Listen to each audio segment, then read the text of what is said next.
Olá, seja bem-vinda ao nosso podcast Pod Imóveis, um papo de imóvel que você precisa saber. Gente, esse é um canal que vocês vão estar informados tudo sobre o ramo imobiliário. Setor de vendas, de compra, terrenos, apartamentos, tudo.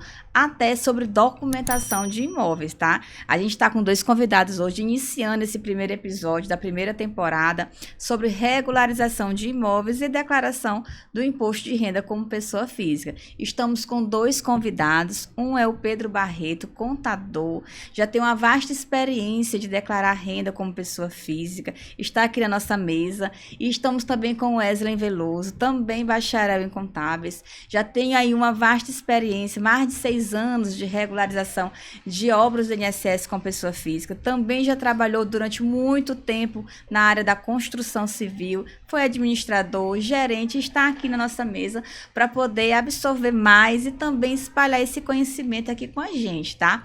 Bora lá? Gente, prazer, seja bem-vindo, Pedro, seja bem-vindo, Wesley. Bora ficar nesse papo aqui para tirar algumas dúvidas dos nossos seguidores. Vamos lá, Karine. Pedro, seja bem-vindo, né? Estamos aqui nessa reunião e a gente quer saber hoje, Pedro, tudo sobre declaração do imposto de renda. O que é que você tem para nos oferecer sobre esse assunto tão, assim, digamos, complicado? Primeiramente, boa tarde, obrigado pelo convite, né? E muita gente pergunta por que é importante a declaração do imposto de renda para comprar um imóvel. Principalmente para autônomo. O que acontece? Quando você é CLT e você tem uma boa renda, você pode comprovar para o banco o seu contra-cheque. Mas você que não tem uma renda formalizada, você tem que declarar o imposto como autônomo para poder demonstrar para o banco a sua capacidade financeira que você tem para arcar com as parcelas da casa e também ver qual o valor da casa que fica mais suscetível para você ter a compra daquela casa. Ou seja, se você declara uma renda, vamos supor, no valor de R$ 2.400, o banco vai entender que o melhor valor da sua casa será no valor de 160 mil. Ou seja, ele vai disponibilizar aquela casa naquele valor que ele entende que você consegue arcar com as despesas. Entendi. Muito bom, Pedro. Em relação a esse imposto, eu sempre tem cliente, né? A gente sempre tá lá nas caixinhas. Quem é nosso seguidor sabe que a gente sempre tá lá perguntando sobre dúvidas, né? Sugestões. E sempre tem a seguinte pergunta: Carinho, quando é que eu posso declarar? Como eu consigo declarar? E por qual motivo eu preciso declarar para poder comprar esse imóvel? Sempre tem essas perguntas. Elas são as perguntas-chave, tá, gente? É bem interessante. É bem interessante a pergunta, porque, primeiramente, todo ano, a Receita Federal ela estipula um prazo. Esse ano vai do dia 17 de março até o dia 30 de maio. O que acontece? Você tem até essa data que eu falei para você ficar regular com os seus ganhos, principalmente para autônomo, para você comprovar para o banco, como eu falei inicialmente, que você tem aquela renda. O que acontece, Pedro? Se eu declarar o imposto no dia 1º de junho, o banco vai aceitar? Não vai. Por quê? Porque o banco entende que você declarando na data estipulada, ali é um documento oficial, original. Ele vai entender que você tem uma responsabilidade fiscal e ele vai entender que seus ganhos realmente são aqueles. Se você declarar fora do prazo, além dele não aceitar, ele vai entender que você não tem aquela responsabilidade e que as informações podem estar defasadas. Exatamente, e foi bem interessante tu falar sobre a questão de data. Eu sempre que tenho oportunidade, pela manhã cedo, eu já faço ali os stories, já explicando, gente, nós estamos nesse prazo, o tempo está passando, estamos aí, hoje é 17, 18, então assim, tá faltando pouco tempo, se você não aproveitar, não tem como autônomo não, se você tiver um outro rendimento, seja empregado, seja CLT, um contrato municipal, tudo bem, você consegue comprovar esta renda. Agora, como autônomo, por exemplo, essa semana a gente conseguiu, aliás, tivemos uma cliente, né, que tem uma pizzaria, e ela teve lá no nosso escritório, e ela perguntou, Karine, como é que eu faço? Eu não tenho nenhum contador, eu tô querendo comprar um imóvel, e aí a gente explicou, né, dentro do que a gente já tem essa informação, inclusive, né, gente, para quem não sabe, o Pedro Barreto é o nosso contador oficial lá do escritório, viu? Só pegando aqui o gancho. E aí a gente explicou esse detalhe, né, informamos que você, Pedro, é o nosso contador. E aí a gente já explicou por que ela tem que fazer essa declaração do imposto de renda. Porque ela é autônoma, ela trabalha de uma forma informal. E a importância da data, Pedro, principalmente para ficar atento aí que até o dia... É 31, tá? Mas aí a gente fala que até o dia 30, para a gente ter aí o último dia um pouquinho mais tranquilo. Porque todo ano é a mesma coisa. O pessoal deixa para o último horário. Jeitinho brasileiro, né? Vai Jeitinho tudo brasileiro. pro último dia. O último dia é uma loucura, todo ano é uma loucura. E é porque a gente consegue, a gente fica aí com esses 2 longos meses batendo direto na tecla, mas o pessoal deixa pra última hora, né? Com certeza. E aí tem uma questão também, né? Eu falei do autônomo informal, mas tem a questão também da pessoa que trabalha de CLT e tem uma renda por fora. Como que faz? A gente vai declarar os ganhos dessa pessoa que tem como CLT, bonitinho, e vai declarar ainda além os ganhos que ela tem por fora para poder ter uma renda que o banco entenda que tem a capacidade de comprar o imóvel. Um imóvel até maior, né, Pedro? Exatamente. Porque assim, esse esquisito aí, a pessoa pensa que só a renda digamos, que ela é CLT, né? Usando só a renda da CLT, ela vai ter a capacidade de comprar um perfil de imóvel, que seria um perfil mais econômico, né? Exatamente. E se ela tem uma renda a mais, o que custa declarar, né? Sendo que vai ser declarado tanto a renda que é da CLT, quanto a renda de autônomo. Fazendo a junção e assim conseguindo um imóvel até melhor, né, Karine? Exatamente. Porque às vezes as pessoas têm um medo de declarar o imposto. Eles veem um leão como Isso, justamente. leão da selva, é o que a gente né? mais ouve, na verdade, é isso. Mulher, eu vou declarar todo ano, eu sou obrigada a declarar. Em relação a essas perguntas, eu tenho até uma bem interessante, que é uma das mais vistas nas caixinhas que a gente coloca lá, é sobre o Bolsa Família. Posso te fazer essa pergunta? Polêmica. Pode, vamos lá. Gente, é incrível a quantidade de pessoas. Karine, eu tenho o dinheiro da entrada, eu já tenho esse valor da entrada. Eu trabalho vendendo, tem muitos anos que eu vendo mercadoria na minha casa, eu tenho uma loja física, inclusive, dentro da minha casa, mas eu não declaro a minha renda porque eu recebo Bolsa Família. E aí, eu vou perder meu Bolsa Família? É uma das perguntas mais feitas. E aí, seu Pedro, ela perde o Bolsa Família se declarar essa renda? A resposta é depende. Sim. Vai depender de quanto que ela vai declarar essa renda. Porque não é do dia pro outro. Eu declarei o imposto hoje, amanhã eu perco meu Bolsa Família. Não é assim. O que acontece? O Bolsa Família é para as pessoas que têm renda per capita de até R$218 por pessoa. Ou seja, se eu declaro uma renda de R$2.400 e mora 5 pessoas na minha casa, então eu pego esses R$2.400 e divido por 5. Passou de R$218, eu vou perder o meu Bolsa Família? Não exatamente. O que acontece? Se você passou dos R$218 por cabeça, mas não estipulou o valor de R$712, acontece que você pode perder 50% do Bolsa Família. E aí isso vai valer por... Antigamente era 24 meses, o governo mudou para 12 meses. Então, durante 12 meses, você vai ficar recebendo 50% do Bolsa Família. Então quer dizer que depois desses 12 meses eu vou perder? Não. Vai ter uma análise pelo CAD único, você tem que deixar atualizado. E aí, se a sua renda continuar a mesma, você vai continuar recebendo 50% do Bolsa Família. E se minha renda diminuiu? Se sua renda diminuiu e você voltou a ter a renda per capita por R$218, você volta a ter... o valor integral. Mas o que é que eu falo? O que é que eu penso? Se você tem a capacidade de comprar um imóvel, você tem o seu próprio negócio, provavelmente você não vai mais precisar, graças a Deus, do Bolsa Família. Exatamente. A gente sempre comenta isso lá no escritório. E aí, eu sei que é uma questão também de entendimento de cada um, mas tudo é quanto e como vale o teu sonho. Por que que você quer comprar uma casa? Você precisa analisar isso bem direitinho. A gente se depara todo dia com uma história diferente. Justamente. E eu acho muito interessante. Eu e o Wesley, a gente até conversou ontem. O Wesley também, gente, trabalha com a gente lá no escritório. É nosso parceiro de regularização aí de imóveis. Vamos tudo já falar da parte dele. E aí, a gente estava conversando sobre isso. Todos os dias, a gente se depara uma família com uma história diferente, uma reflexão diferente. E aí a gente sempre se pergunta, aliás, e pergunta também para esse cliente, qual é o teu sonho de verdade?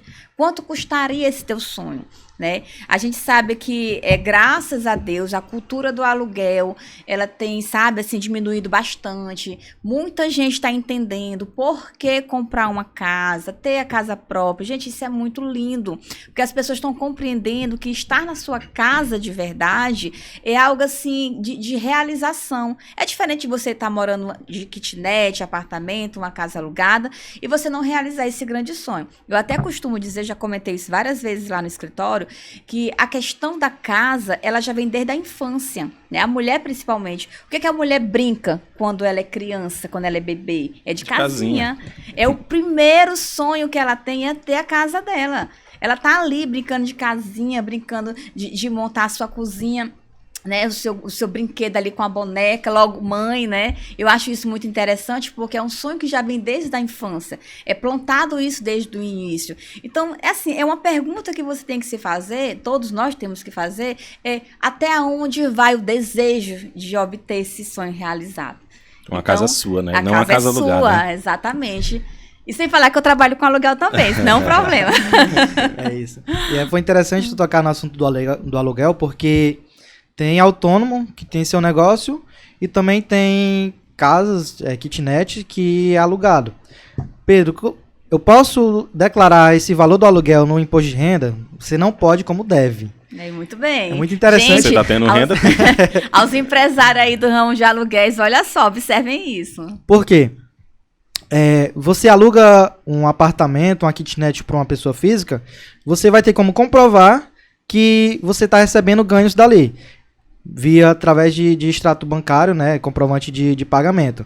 Então, você pega aquele valor do comprovante de pagamento e lá na ficha de rendimentos tributáveis de pessoa física, você pode adicionar esse valor do aluguel para aumentar a sua renda. Porque, às vezes, eu trabalho com construção civil, né, mestre de obra, e não está dando valor para poder financiar uma casa, mas eu tenho umas kitnet, você pode adicionar esse valor, já que você recebe esse valor. Muito interessante, viu? E a gente também tem essas perguntas, né? Karen, eu tenho 3, 4 casinhas, né? Cada casinha no aluguel, sei lá, custa 500, 600 reais. Então, é uma renda, né? Você está, na verdade, utilizando ali um meio de renda informal que você precisa formalizar isso. Gente, nada mais gostoso do que você estar realmente trabalhando da forma correta. Formalize essa renda, né? Não é um bicho de 7 cabeças, é uma coisa simples. E aí a gente tem que entender que é necessário para a nossa vida, para o crescimento em geral. Então, bora lá. A última pergunta aqui para o nosso amigo Pedro. Pedro, e sobre os bancos? O que eles costumam analisar nesse imposto de renda como pessoa física? Então, quando você é autônomo informal, sua única forma de comprovar para o banco que você tem aquele valor mesmo, que você tem a capacidade de pagar um imóvel, é pela declaração do imposto de renda. O que acontece? Na declaração de imposto de renda, tem lá as fichas de onde vem esses ganhos. Por exemplo, geralmente, autônomo informal vai declarar na ficha de rendimentos isentos, aliás, rendimentos tributáveis por pessoa física. Então, todo mês você guarda aquele comprovante de recebimento de pagamento para você informar. Eu recebi R$1.200 de uma obra que eu fiz. Você pega e guarda aquele valor. Por quê? Você declarando lá na ficha de rendimentos tributáveis, você também vai ter que colocar o seu extrato bancário.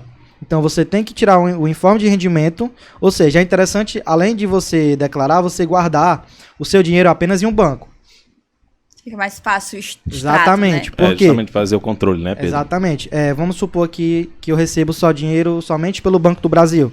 Então, lá no final, todo ano, perto de começar as declarações do imposto, o banco já disponibiliza uma aba chamada Informe de Rendimentos. E aí você faz o download e lá vai mostrar... Tudo detalhado, né? O Exatamente. rendimento dele, mês a mês. Exatamente. Isso é muito interessante. E fica mais fácil também, E aí né? o que acontece? Pedro, se eu só recebo dinheiro em espécie e eu vou declarar o imposto e lá no extrato bancário não tem nenhum valor, pode dar erro? Pode acontecer porque o banco ele vai cruzar os dados. Ele vai ver seu extrato bancário e vai ver a sua declaração de imposto de renda. Da mesma forma, por exemplo, se você tem um dependente... E aí, quando você for declarar o imposto de renda, você não colocar seu dependente. Isso. Vai cruzar dados e vai dar inconsistência. Isso, na hora da entrevista, que a Karen é a melhor pessoa para falar sobre isso, né? Pode acontecer do banco não aceitar por essas faltas de informações. A gente sempre orienta muito bem, porque assim, gente, a gente já falou essa frase, não é um bicho de 7 cabeças, não é algo impossível, pelo contrário, é tão simples, vocês não têm noção como é simples. A declaração do imposto de renda, a gente vai bater muito nesse nome aqui, porque é o tema, tá?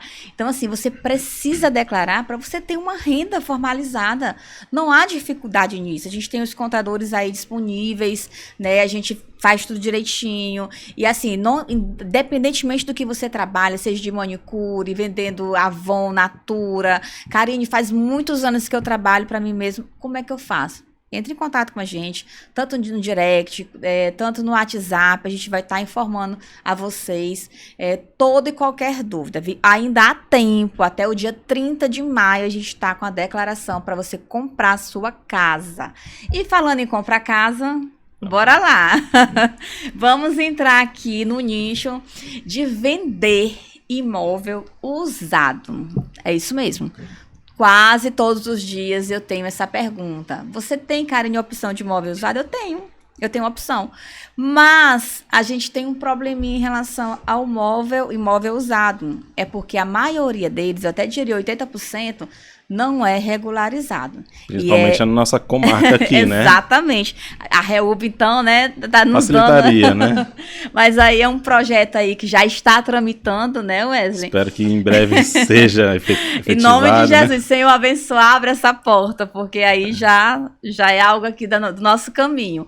Eu vou aqui conversar diretamente com o Wesley Veloso, que é a pessoa responsável por esse tema, regularização de imóveis. Tudo bem, Wesley? Tudo bom, é um prazer, né, estar aqui para esclarecer essas dúvidas que eu acredito que vai ser primordial para quem quer comprar ou até mesmo vender, né, Karine? Exatamente. E você não só faz a compra, né, para um cliente, né? Vende, a gente nossa, é uma loucura, pessoal. Tudo no ramo de imobiliário a gente está aqui, que a gente está, aliás, colocando, né, para a gente poder fazer negócio, e aí a gente tem muito essa parte aí do imóvel usado. Wesley, fala pra gente como é essa questão de documentação, porque quem está nos assistindo também pode ter uma casa que queira fazer negócio, a gente, né, participa muito disso. Karine, eu tenho essa casa aqui, eu preciso fazer negócio nela, eu quero vender. Como é que faz, Wesley?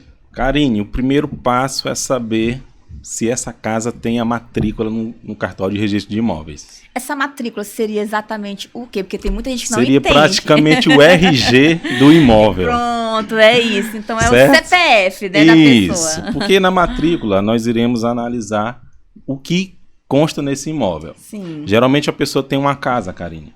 Só que quando vai olhar a matrícula do imóvel, consta só um terreno. Exatamente. E chegando essa semana ao ponto, a gente teve 2 casos, justamente, né? A gente foi fazer uma regularização ali de um imóvel e todos os filhos, os herdeiros, disseram que tinha sim, o documento era registrado, porque é só que a gente ouve. Justamente. Eu tenho sim o documento da casa, mas, gente, qual é o tipo de documento? Quando a gente for analisar, na verdade, era só do terreno. Isso. Ou seja, quando é esse caso, Wesley, o que é que tem que ser feito quando é só do terreno? Quando é só terreno, principalmente para financiamento. Financiamento, com né? certeza. Se for para financiamento, o banco vai exigir que seja feito a averbação da construção. Eita, né? É aí que está o X da questão. Isso, essa justamente. averbação, como é que ela é feita? Primeiramente, vai ter que fazer a regularização da obra junto à prefeitura. Sim. Né? Que vai ser, alguns documentos vão ser solicitados, de praxe vai ser alvará de regularização, habite, se for o caso, certidão de desocupação de solo, para ser aprovado na prefeitura, né? Aprovando na prefeitura, passa para o próximo passo, que seria na Receita Federal também. Olha a Receita aí, nunca escapa, né, Karine? A gente não pode, tá? Tudo está interligado. Após ser feito também a aferição da obra na Receita Federal, aí sim que leva ao cartório para ser feita a averbação da construção. Pronto, né? Perfeito. Resumindo, seria isso. Seria basicamente o que é necessário, Necessário. né? Gente, lembrando que a gente está falando aqui de casa usada porque realmente é uma das opções que mais buscam na hora de comprar, quando você, cliente, quer comprar uma casa. Porque assim, a maioria das casas que nós temos hoje como opções são loteamentos novos, ou seja, loteamentos distantes aqui do centro. E tem muita gente que opta por imóvel aqui no centro. E os imóveis aqui no centro, maioria deles é usado. E, claro, a maioria não tem documento. É aí que a gente consegue desenvolver aqui um trabalho com o Wesley de regularizar isso. Então, você que tem uma casa, quer fazer negócio, quer vender, quer fazer alguma coisa relacionada ao banco, nos procure a pessoa aqui de Wesley Veloso, que ele é que é responsável por essa área. Com certeza. Bora lá. Quais são os tipos de impostos que são pagos? Karine, assim, para quem vai comprar... Que a maioria do pessoal tem medo, na hora de que eu vou gastar. Justamente. Para quem vai comprar, é apenas o imposto de transferência, seria o ITBI, né? Sim. E os emolumentos do cartório, para quem vai comprar. Agora, para quem vai vender, para poder regularizar esse imóvel, se for um imóvel que... Lembrando, Karine, algo importante que a gente tem que voltar e falar. Para analisar a matrícula do imóvel, nós primeiro temos que ver se realmente se a pessoa que está vendendo é de fato o proprietário. Ou herdeiros, né? Que acontece muito. Você tocou num ponto importante. Tem que saber se esse imóvel não é espólio de herança. Herança, exatamente. Né? De um inventário. Exatamente, que aí já é um outro aí já nicho. Entra outro nicho mais jurídico. Exatamente. É também do extrajudicial, porém, é algo bastante mais detalhado e um pouco mais difícil de ser resolvido. Sim, né? Tem que ser analisado bem, viu, gente? Detalhe. O tipo de documentação que a gente, na verdade, aquela documentação da prefeitura, o termo de aforamento, concessão de direito e uso, esse não é um documento... Esse o banco não aceita. Que o banco não aceita. A gente sempre... Vamos aqui fazer um podcast numa outra oportunidade, outro episódio, somente falando disso, porque o assunto é muito extenso. Muito vasto. É muito vasto, é enorme. É assunto de regularização de imóveis, tá? Não é coisa simples não, viu, gente? É uma coisa mesmo assim... Por isso é bom contratar uma boa corretora, né? Para poder analisar o documento e saber... os contadores e os especialistas da área. Aqui. Porque nós estamos aqui, é uma equipe, né? Para trabalhar para você, tirar todas as dúvidas que você tem. Digo, repito, se vocês têm casa utilizada, já usada, né? Muito tempo já, e quer fazer um negócio, nos procure que a gente vai analisar direitinho e aí vai informar o que você vai precisar para poder, assim, fazer o negócio que você tanto quer. Isso sobre a casa usada. Isso. Mas me tira, Bique, uma dúvida. Qual a diferença da casa usada e a casa nova? A casa nova vai ser mais fácil para poder regularizar, porque é algo que vai ser feito já a aprovação do projeto de imediato, tanto que para casa nova já vai saber que o terreno é regular, né? Já tem matrícula, para poder financiar vai ser bem mais fácil. Eu costumo dizer que é aquele tipo de problema já solucionado. Isso.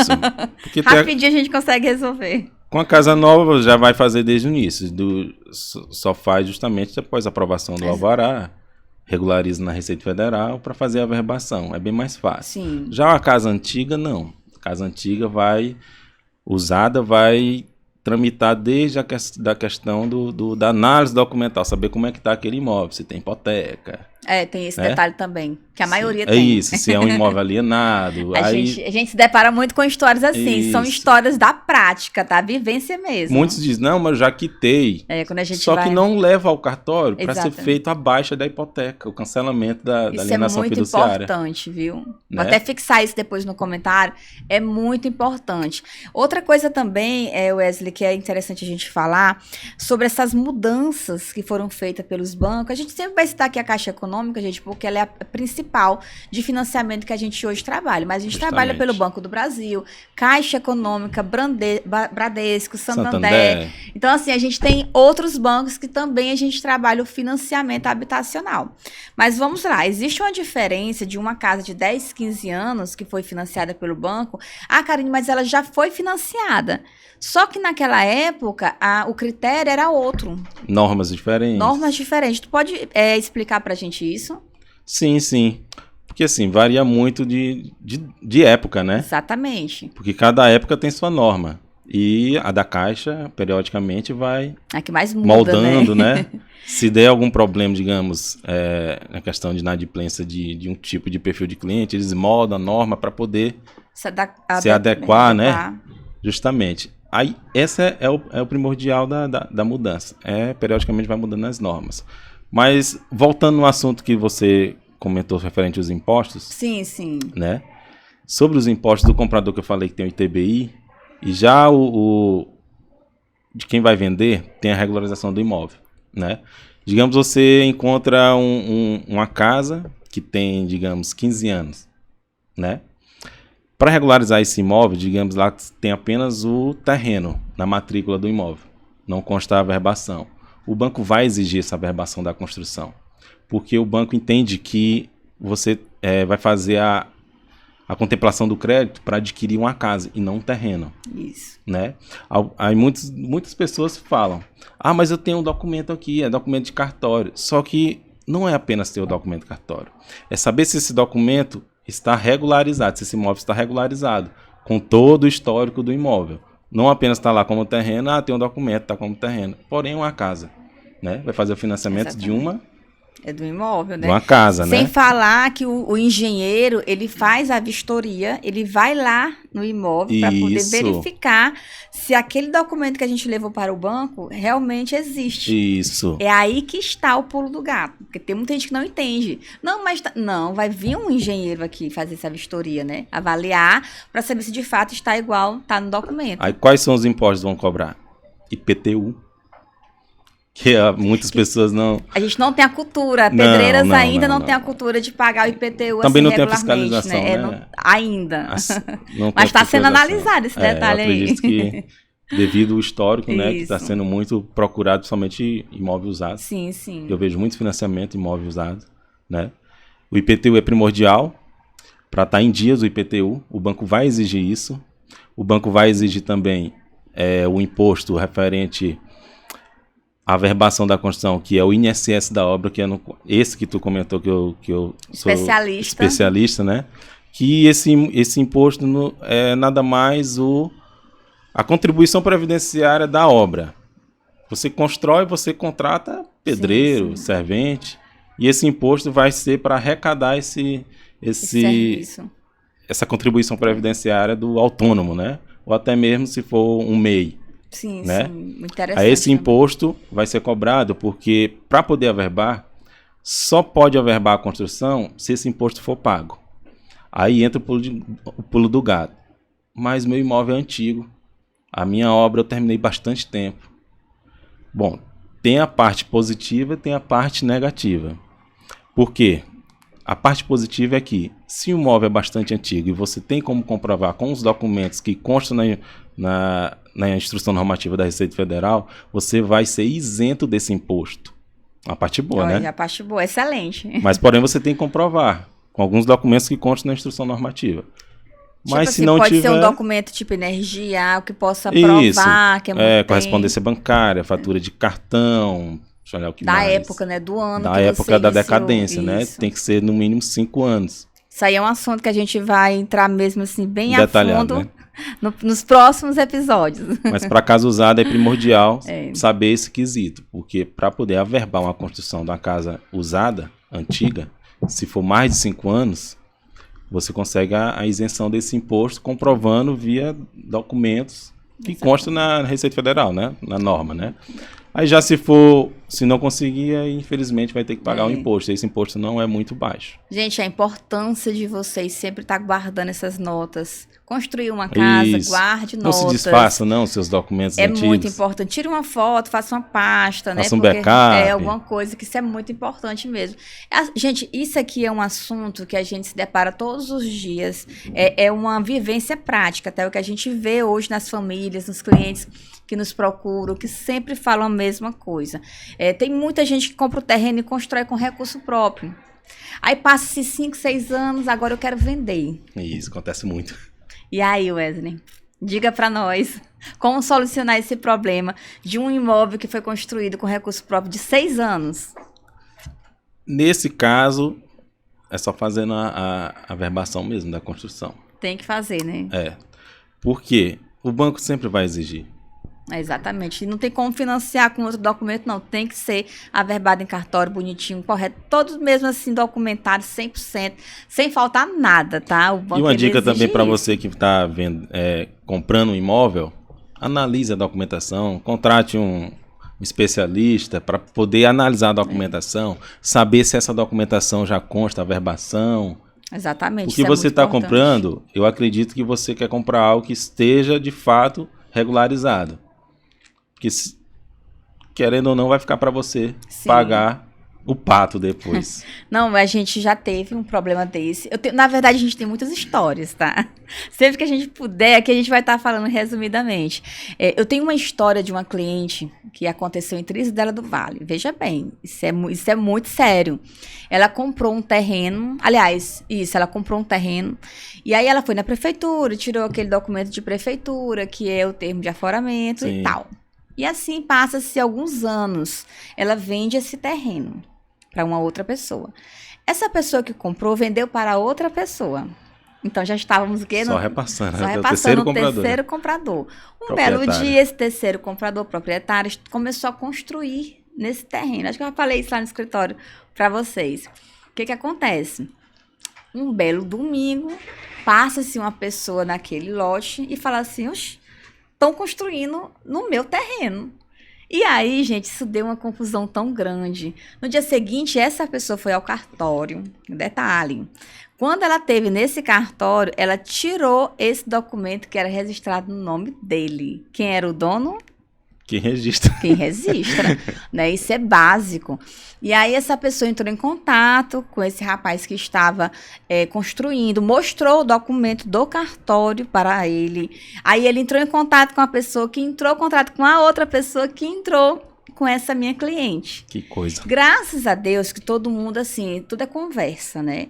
E aí o que acontece? Eles se reuniram, conversaram, e aí essa minha amiga, cliente, devolveu o dinheiro, né, do cara que comprou, que estava construindo, e aí ela ficou no prejuízo, porque ainda está na justiça, está um problemão, na verdade, para se resolver um assunto que deveria ter evitado. Bastando fazer a escritura, levando ao cartório. Porque assim, só para registrar. vocês entenderem a história, o proprietário legítimo que Sim. tinha registrado em cartório era uma mulher, né, que ainda tá viva, e o marido dela fez um negócio sem ela saber. Eita. Doou esse terreno para alguém. Ó, o negócio, a história é grande. História Gente, complicada, né, Pedro? Tipo assim, há 20 anos, entendeu? Ele doou esse terreno, não avisou para ela. Essa pessoa que ganhou esse terreno vendeu para o filho, que vendeu para uma pessoa, que chegou nessa minha cliente, que vendeu para um terceiro, que foi... Enfim. Por aquele famoso contrato de gaveta. Isso, exatamente, o contrato de gaveta. Não façam isso, Não gente. tem validade nenhuma. Não tem validade. Foi-se o tempo em que só a palavra e o aperto de mão era negócio feito. Isso não existe mais hoje, infelizmente. Se é seu, registre. Se não é seu, uma hora chega aí o dono. É justamente por conta dessa história que tu contou que os bancos vão fazer análise documental de um imóvel usado. Exatamente. Né? Para saber quem é realmente o proprietário. Até porque fica alienado no banco, então o banco passa a ser dono daquele imóvel até você quitar. É um detalhe importante que você precisa saber. E outra coisa também, Karine, importante, o banco vai solicitar do vendedor todo o seu histórico também, referente certidões negativas, Muito estadual, importante. federal, cíveis e criminais, Sim, se o tudo nada isso, consta. isso tem que estar ok. O vendedor tem que estar ok também para poder vender uma casa usada, né? Exatamente. Então é todo esse processo. Não que só tem o que ser imóvel feito. tem que estar regular, mas o vendedor também tem que estar Pessoa regular. física também tem que estar Isso. ali. O negócio é sério. O banco não Gente, aceita qualquer imóvel, né? Não, o banco é muito inteligente. O banco sabe do que ele tá fazendo. Faz seu papel ali. direitinho. Faz o papel direitinho. Gente, é isso. A gente está finalizando aqui o nosso papo, né, sobre declaração do imposto de renda e sobre regularização de imóveis usados. Assim, é o nosso primeiro aqui episódio e eu acredito que foi um sucesso. Espero estar aqui mais vezes, tá? Gostou, Pedro? Demais, espero estar dê sua contribuindo opinião.